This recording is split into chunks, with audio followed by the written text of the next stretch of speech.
This is a motivational talk designed to make you feel good for 5 minutes. This is about truth, responsibility, and long-term thinking. Life is unfair. You didn't choose your background, your losses, your setbacks, or who disappointed you. But you do choose what those experiences turn you into. Pain is not a curse. It's information, it's pressure, it's energy. And if you're disciplined enough, pain becomes fuel. Let's break this down into 5 principles, not advice, not quotes, but ways of thinking that separate people who stagnate from people who build something real. Pain is not an accident. It is not a malfunction in life that needs to be fixed as quickly as possible. Pain is evidence. It is proof that something mattered enough to leave a mark. The problem is not that people feel pain. The problem is that they rush to silence it without understanding what it is trying to say. In a world designed to anesthetize discomfort, most people treat pain like an enemy instead of a signal. They distract themselves, rationalize it away, or bury it under constant stimulation. But pain that is ignored does not disappear. It waits, and when it returns, it usually comes back louder, heavier, and more expensive to deal with. Pain shows up whenever there is friction between where you are and where you want to be. That friction is not random. It highlights gaps in skill, awareness, discipline, boundaries, or preparation. When someone feels the sting of rejection, it is not just emotional damage. It is information about market value, timing, communication, or effort. When financial stress tightens the chest late at night, it is not simply fear. It is a message about spending habits, income fragility, or lack of foresight. When a relationship ends painfully, the pain is not only loss, it reveals patterns of tolerance, self-respect, or unmet expectations. Pain does not lie. People do. The instinct to sedate pain is deeply human.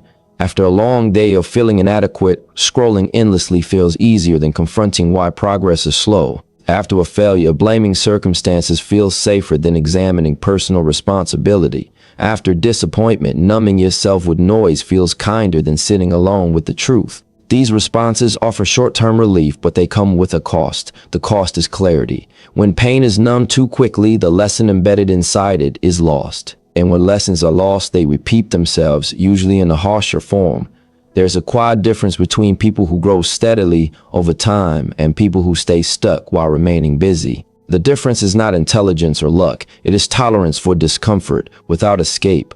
Disciplined people do not enjoy pain, but they respect it. They allow themselves to feel it long enough to extract meaning. They ask uncomfortable questions instead of soothing ones. What did this reveal about my preparation? Where was I careless? What assumption was wrong? What pattern keeps repeating? This process is not dramatic or heroic. It is quiet, methodical, and often lonely, but it compounds. Consider someone who keeps changing jobs every time frustration appears. Each role brings initial excitement, followed by boredom, conflict, or self-doubt. Instead of sitting with that discomfort and examining what skills are missing or what habits are sabotaging progress, they move on. The pain is temporarily reduced, but the underlying issue remains untouched. Years later, they wonder why their resume looks scattered and their confidence feels thin. The pain they avoided early became a structural weakness later. Avoidance always sends the bill forward. Pain also exposes priorities. When someone says they want growth but avoids the discomfort of learning, the pain of staying average becomes inevitable. When someone claims to value health but resists the pain of discipline, the pain of decline quietly replaces it. Every choice is a trade-off, whether acknowledged or not. Avoiding one type of pain guarantees another. The question is not whether pain will exist, but which version you are willing to carry. Short-term discomfort with long-term benefit, or short-term comfort with long-term regret. There is an uncomfortable truth most people resist. Emotional pain often intensifies when attention is divided. When focus is scattered across too many goals, relationships, or identities, pain loses clarity. Instead of pointing in a direction, it becomes noise. This is why constant busyness feels exhausting but unproductive. Pain thrives in chaos because chaos prevents understanding. Focus, on the other hand, sharpens pain into something usable. When you focus on one path, pain clearly shows where adjustments are needed. When you chase everything, pain becomes overwhelming and uninformative. Everyday life offers endless examples. A person who half commits to learning a skill feels ongoing frustration because progress never materializes. The pain of stagnation lingers because effort is diluted. A person who tries to maintain every social connection feels drained because boundaries are absent. The pain of resentment grows because priorities are unclear. In both cases, pain is not the enemy. Divided focus is. Pain is pointing directly at the cost of indecision. There is also a social layer to pain that is rarely acknowledged. People are rewarded for appearing unaffected. Composure is admired, vulnerability is avoided, and admitting pain is often mistaken for weakness, so people perform strength while privately eroding. They tell themselves they are fine while their actions say otherwise. This internal split creates a subtle but persistent tension. When pain is denied publicly and privately, it turns inward. It becomes anxiety, bitterness, or quiet self-doubt. None of these improve outcomes. They only drain energy that could have been used constructively. Using pain does not mean dramatizing it or wearing it as an identity. It means respecting its function. Pain is a feedback mechanism, not a personality trait. It is meant to guide adjustment, not define worth. People who confuse the two either glorify suffering or flee from it entirely. Both miss the point. The value lies in translation. Pain must be interpreted through logic, not emotion alone. What behavior produced this result? What variable can be changed? What cost am I currently paying that I could redirect? Long-term thinkers treat pain the way responsible operators treat losses. They analyze them without ego. A loss is not a verdict, it is data. The same applies to personal pain. When approached calmly, without self-pity or denial, pain becomes precise. It tells you what leverage is missing. It reveals opportunity cost. Time spent avoiding discomfort could have been spent building resilience. Energy spent complaining could have been invested in competence. Attention spent numbing could have been directed towards structure. The uncomfortable reality is that many people prefer familiar pain over unfamiliar growth. Familiar pain feels predictable. It allows routine, excuses, and shared misery. Growth pain demands change, isolation, and accountability. That is why so many stay where they are while insisting they want more. The pain of becoming requires letting go of old patterns. That release is rarely painless, but it is purposeful. Pain does not need to be rushed away to be manageable. It needs to be understood. When faced directly, it often loses its intimidation. It becomes a signal instead of a threat. People who learn this stop fearing discomfort. They stop seeing pain as proof of failure and start recognizing it as part of the process of alignment. They understand that feeling nothing is far more dangerous than feeling something. Numbness signals stagnation. Pain signals engagement. The moment pain is respected rather than sedated, it shifts roles. It stops being something that happens to you and becomes something that works for you. Not because it feels good, but because it forces honesty.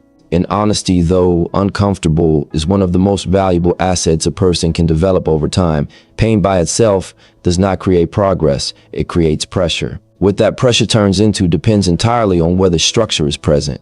Without structure, pain spreads. It leaks into thoughts, decisions, and relationships. It becomes reactive behavior, impulsive choices, and emotional reasoning disguised as logic. With structure, pain becomes contained. It gets measured, directed, and used. The difference between these two outcomes is not personality or willpower. It is systems.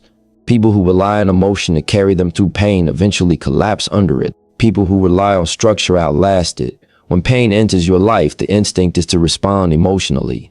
That response feels natural because pain is personal. But emotional reactions are short-term by design. They seek relief, not resolution. Relief feels good in the moment, but it rarely improves the situation. Resolution requires stepping back and organizing reality as it is, not as you wish it were. Structure begins with acknowledging facts without judgment. What exactly happened? What variables were within your control? What decisions led here? This process can feel cold, but it is actually respectful to your future self. Consider someone facing financial pressure. Emotionally, the response might be panic, shame, or avoidance. Bills are ignored, spending becomes erratic, and conversations are postponed. Each emotional decision reduces clarity and increases long-term damage. Structured thinking looks different. It lists numbers.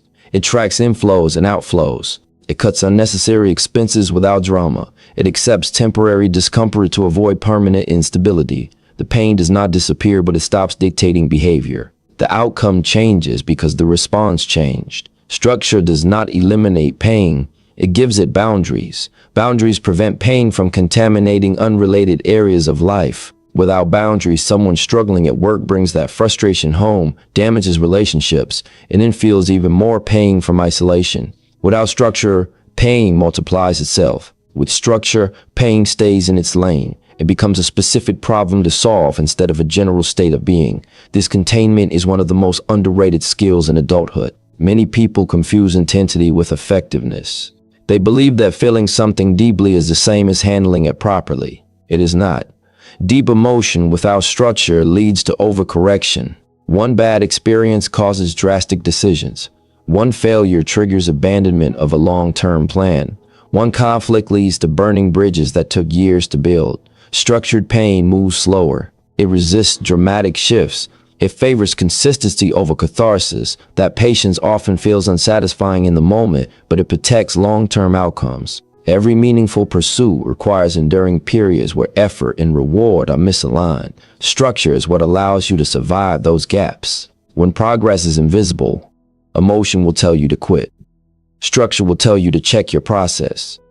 When results are delayed, emotion will tell you something is wrong with you. Structure will tell you to adjust inputs. Discipline is not about forcing yourself to misery. It is about removing decision-making from emotional volatility. Structure reduces the number of choices you have to make while under pressure.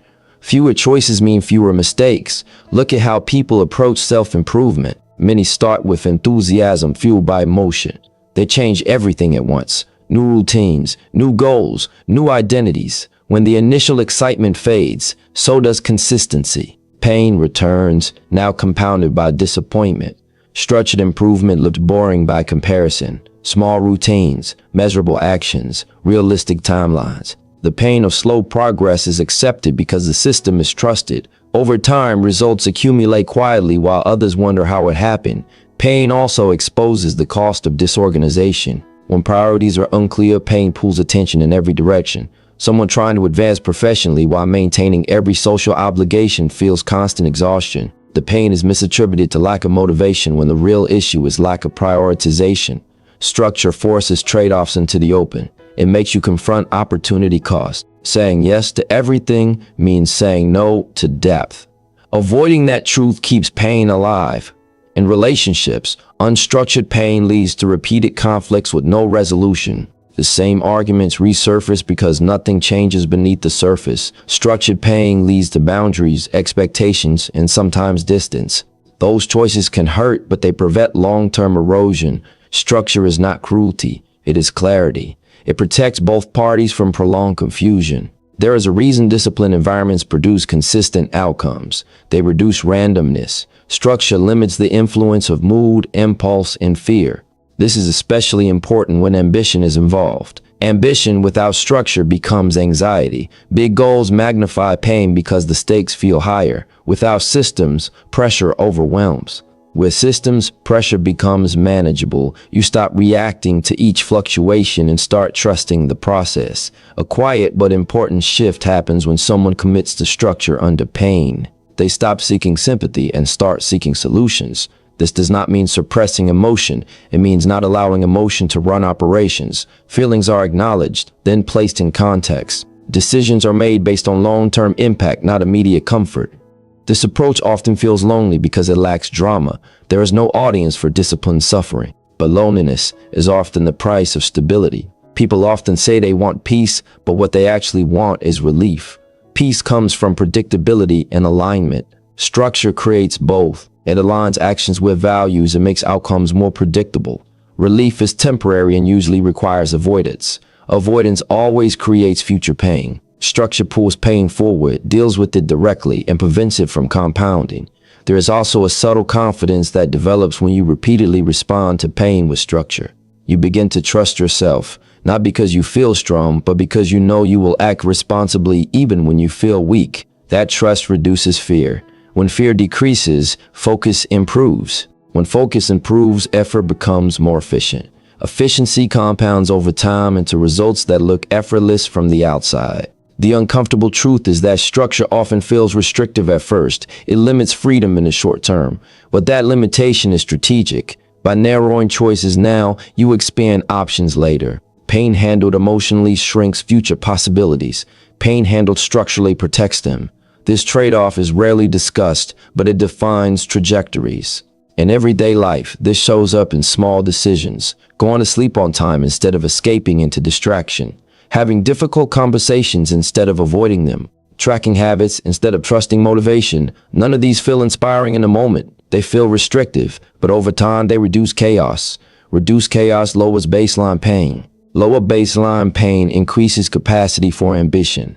Structure is not about control for its own sake. It is about respect for consequences. Every action produces an outcome, whether intended or not. Structure increases the likelihood that outcomes align with goals.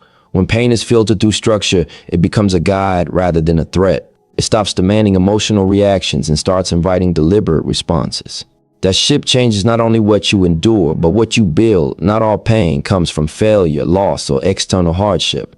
A significant amount of pain comes from the slow realization that you are carrying people, habits, and expectations that no longer align with where you are trying to go.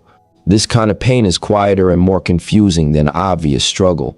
It does not arrive as a crisis. It shows up as fatigue, resentment, and a persistent sense of being pulled backward. Many people misinterpret this feeling as burnout or lack of motivation, when in reality it is misalignment. Human beings are deeply influenced by their environment. Behavior is contagious. Standards are shared. What feels normal is often borrowed from the people you spend the most time with. When your environment rewards comfort, your discipline weakens. When your circle normalizes distraction, focus becomes socially costly. This is not a moral judgment. It is a practical observation. People adapt to what they repeatedly see and tolerate. If your daily interactions subtly discourage growth, your ambition will have to fight uphill just to survive. There is an emotional cost to outgrowing your surroundings that most people are not prepared for. Loyalty feels virtuous. Familiarity feels safe. History creates obligation. These forces make it difficult to acknowledge when a relationship has shifted from supportive to draining. The pain of letting go feels sharper than the pain of staying, at least in the short term. But staying carries a hidden cost. It taxes energy, attention, and self-respect. Over time, that cost compounds into stagnation. Consider how often people delay difficult decisions by reframing them as patience. They tell themselves they are being understanding, open-minded, or compassionate. Sometimes they are, but sometimes they are avoiding discomfort. When conversations are postponed repeatedly, when boundaries are softened to preserve harmony, when personal standards are lowered to maintain inclusion, the outcome is predictable. Progress slows. Frustration grows. The pain does not disappear, it just becomes chronic. Relationships shape behavior through subtle reinforcement. If your goals require early mornings, but your social circle treats restlessness as unnecessary intensity, you will feel pressure to conform. If your ambition demands financial restraint, but your environment celebrates consumption, you will constantly negotiate with yourself. Each negotiation drains willpower. Over time, the path of least resistance wins. Not because you lack strength, but because you are human. Environment is leverage. This is where pain becomes informative. Persistent irritation, quiet disappointment, and unexplained exhaustion are often signals that something is out of alignment. Pain reveals friction between your values and your surroundings. Ignoring that friction does not make it go away. It forces you to either abandon your standards or live in constant tension. Neither option leads to peace. Discipline requires alignment, and alignment often requires subtraction. Letting go does not always mean cutting people off dramatically. Sometimes it means reducing exposure. Sometimes it means redefining expectations. Sometimes it means accepting distance without resentment. These choices feel uncomfortable because they challenge identity. People like to see themselves as loyal, consistent, and agreeable.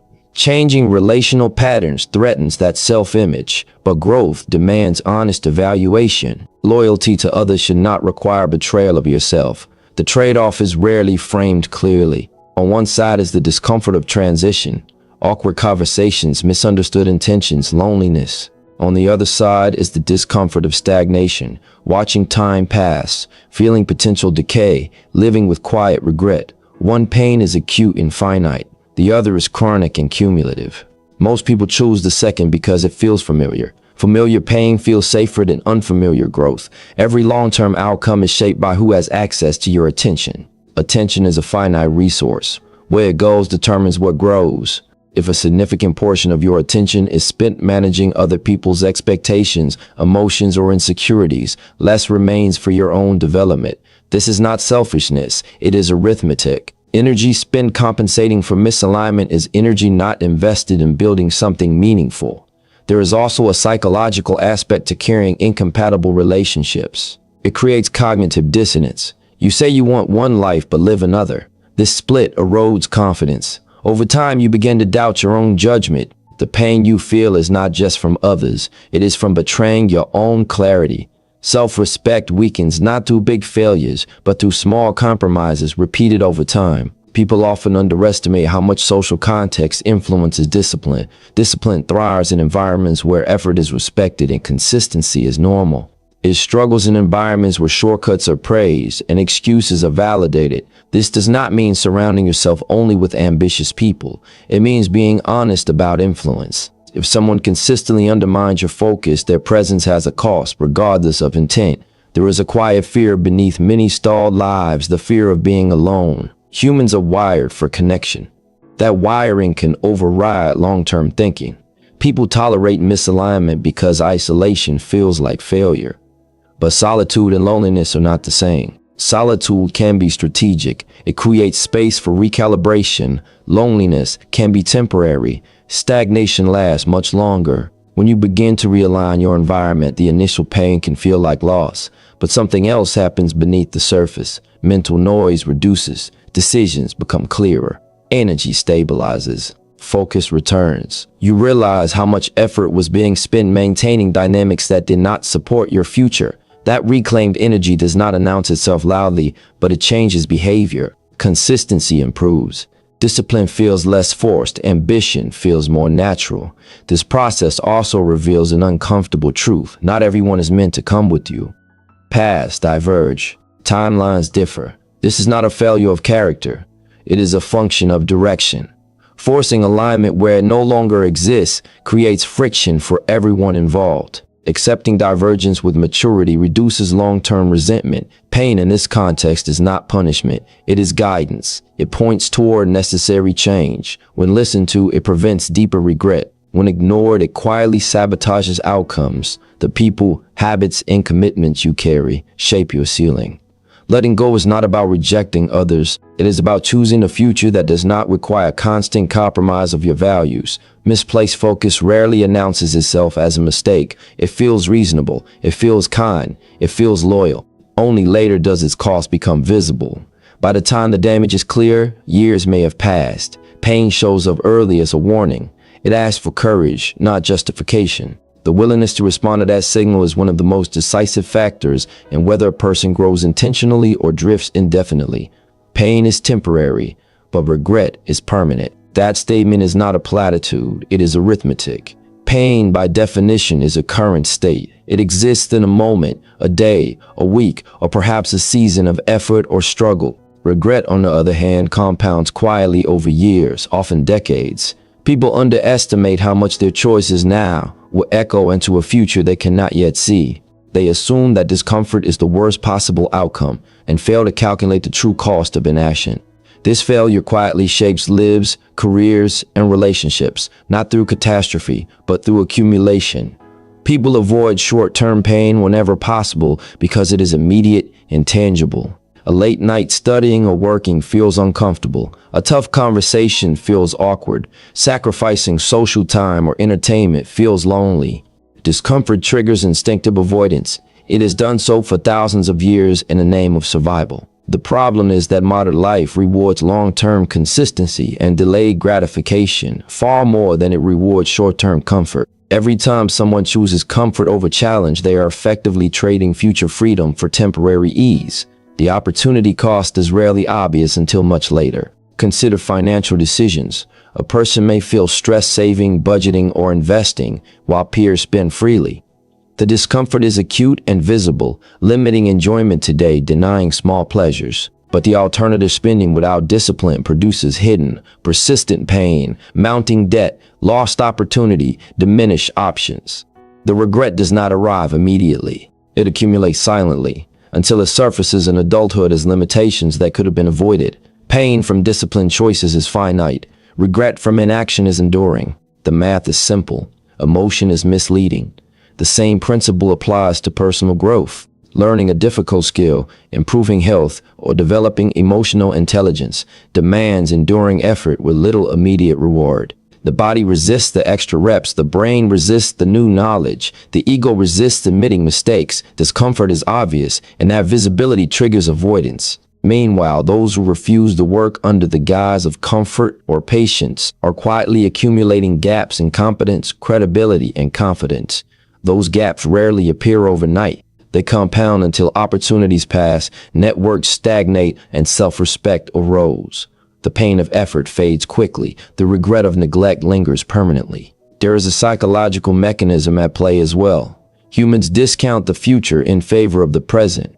It is why immediate discomfort feels unbearable while future regret seems abstract and distant. This creates a paradox. The things that feel hardest now are often the exact actions that prevent lifelong disappointment. Discipline, therefore, is not optional. It is a corrective to our natural biases. It allows us to act as our future selves would, even when current feelings suggest otherwise. To ignore this is to allow emotion to dictate outcomes, which is almost always costly. Consider relationships. It is painful to have honest conversations about expectations, boundaries, or misalignments. It is uncomfortable to end connections that drain focus or energy. Many avoid these actions to prevent temporary friction or conflict. The cost of avoidance is rarely visible in the moment. Over time, however, the consequences emerge: resentment, lost trust, wasted time, and diminished emotional bandwidth. People find themselves trapped in circumstances they once had the power to change. Pain in the moment is finite. Regret over compromised priorities is enduring and often irreversible. The danger of regret lies in its quiet accumulation. It is rarely dramatic, and this makes it deceptive. People often wake up decades later and ask themselves why they feel unfulfilled. They realize that it was not one catastrophic choice, but countless small compromises and avoided challenges that created the gap between their potential and their reality. Regret is not usually the result of failure, but of inaction. It is the product of consistently valuing comfort, convenience, or approval over deliberate action. Pain warns, regret records silently. This dynamic also applies to professional life. Advancing in skill, reputation, or responsibility almost always requires embracing discomfort. A challenging project may cause stress and self-doubt. Taking responsibility for outcomes may provoke scrutiny or criticism. Sacrificing social time or personal ease may be necessary to meet deadlines or learn new skills. The pain of these actions is immediate and visible. Yet the alternative, avoiding challenge, produces regret over lost opportunities, stalled growth, and unfulfilled potential. Those who endure the short-term pain accumulate credibility and mastery. Those who avoid it accumulate regret that never fully dissipates. The trade-offs are not always clear-cut, and this is where discipline becomes critical. Pain does not always equate to meaningful growth, and discomfort alone is not inherently valuable. The key is intentionality. Identifying which challenges produce durable results and which merely consume energy without benefit. Failing to make this distinction produces wasted effort, which is another form of regret. Pain endured without purpose can feel noble, but is often meaningless. The combination of intentionality and discipline transforms temporary suffering into long-term advantage. There is also a social and behavioral element to this. People are often discouraged by comparisons. Watching peers enjoy leisure while you endure discomfort triggers doubt. It is tempting to rationalize avoidance. I can start tomorrow. I'll catch up later. Or it won't matter in the long run. These justifications are seductive because they minimize pain now. The reality is that tomorrow is never neutral. It carries the cumulative weight of today's inaction. Each deferred choice adds to the ledger of future regret. Small, consistent actions matter precisely because inaction compounds faster than effort. Another layer is emotional habituation. Humans adapt quickly to comfort and slowly to discipline. Pain from effort, when endured consistently, becomes normalized. What initially feels difficult eventually becomes routine. Regret, in contrast, grows sharper over time because it is rarely confronted and cannot be diluted by repetition. The psychological asymmetry is striking. Short-term pain fades into competence and resilience. Unaddressed inaction ossifies into a persistent sense of limitation. This principle applies across domains of life: physical health, financial stability, skill acquisition, and relational alignment all follow the same logic. Actions that are uncomfortable in a moment, when consistently applied, prevent future suffering. An action that is comfortable in a moment guarantees future limitation. Humans naturally underestimate this dynamic because our instincts are calibrated for immediate survival, not multi-decade strategy. Long-term thinking requires overriding instinct, calculating trade-offs, and choosing temporary discomfort over permanent regret. The subtlety of this principle also shows in decision-making under uncertainty. Fear of failure or embarrassment often prevents action. The emotional discomfort of risk seems larger than the potential benefit. Yet avoiding calculated risk produces quiet regret. Opportunities never realized, lessons never learned, potential never tested. People underestimate how much the act of trying itself builds capacity. Pain from effort, failure, or challenge is finite. Regret from avoidance lasts indefinitely because the untested possibility continues to exist only as a what-if in the mind. Sacrifice is central to this process. Short-term pain always carries an opportunity cost. Skipping a night out to study or train sacrifices immediate enjoyment. Allocating money to investment instead of consumption sacrifices instant gratification. Having a difficult conversation sacrifices temporary harmony. These sacrifices feel costly, but they are productive when aligned with long-term goals. Ignoring these sacrifices feels easy